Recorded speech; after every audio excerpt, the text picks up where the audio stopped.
Rise and shine, everyone!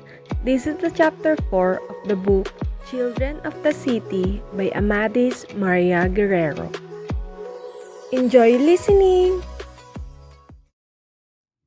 Thought his work improved, his relation with the other newsboys didn't.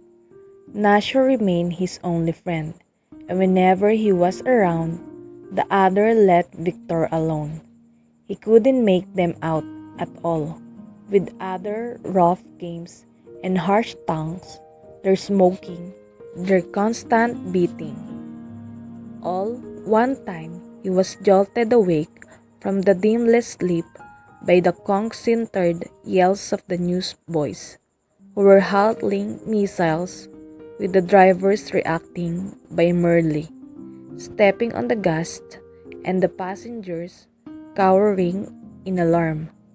The guards, whose job it was to break up these things, did not seem to be around.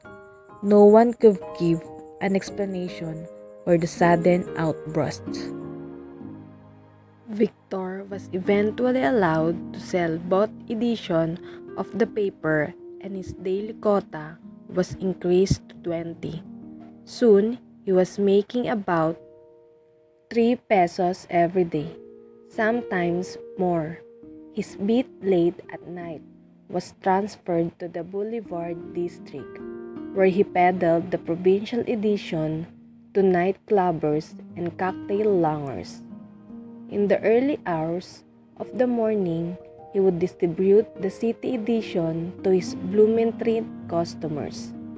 Teo Pedring expressed satisfaction with his development and granted the boy more decent accommodation and better food at his residence.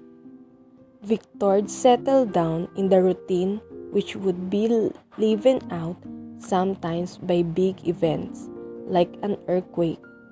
During occasions, the labor force would swell, augmented by now inactive boys who had graduated to other fields of endeavor, like a pickpocketing and the watch your car business. In January, the Press Club held its annual party in honor of Newsboy, and Victor and Nasho, along with many others, attended. There were balloons, soft drinks, and cookies.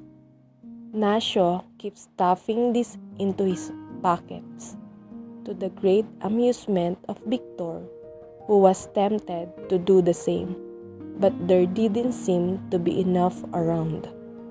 This was the last time the two spent together.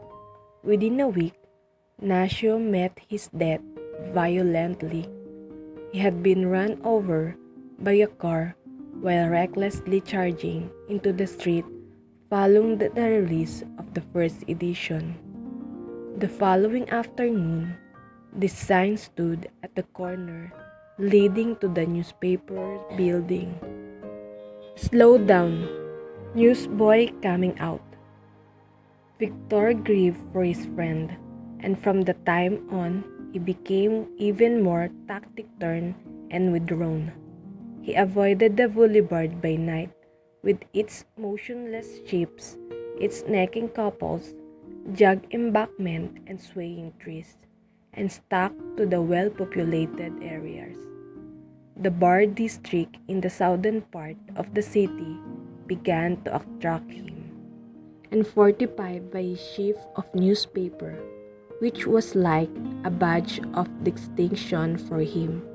He would stare expressionlessly at the painted girl posing before the doorways under the garage neon sign, and at the customer briefly eyeing them before going in, and at well-dressed bouncers. On this particular evening, the bars were filled with foreign sailors, for a military exercise was to be held within a few days. Red-faced and grinning, the fair-complexioned seamen made the rounds, boisterous, arm in arm sometimes, and swaying from side to side. They reminded Victor of the man who had replaced his father, Helmeted men with empty armbands stood in front of some of cocktail lounges. Victor approached one of the dives and, getting a nod from the bouncer, who saw he was a newsboy, made his way in. It was almost pitch dark inside, and it took a few minutes for his eyes to grow accustomed to the cavern-like atmospheres. Hostesses and sailors were grouped around the small tables, drinking, talking, and laughing shrilly, while a combo belted out pulsating music, and a singer strained to make herself heard about the din. Some couples were pawing each other. He approached a group noisily drinking and tugged at the shield of one sailor. "You buy newspaper from me, sir? Please, Joe." The other peered at him in surprise, then guffawed loudly and waved him away. He said thickly, "Beat it, fleet boy." This is the end of chapter 4. What will happen to Victor while he's inside at the bar? See you at chapter 5. Thank you and have a nice day.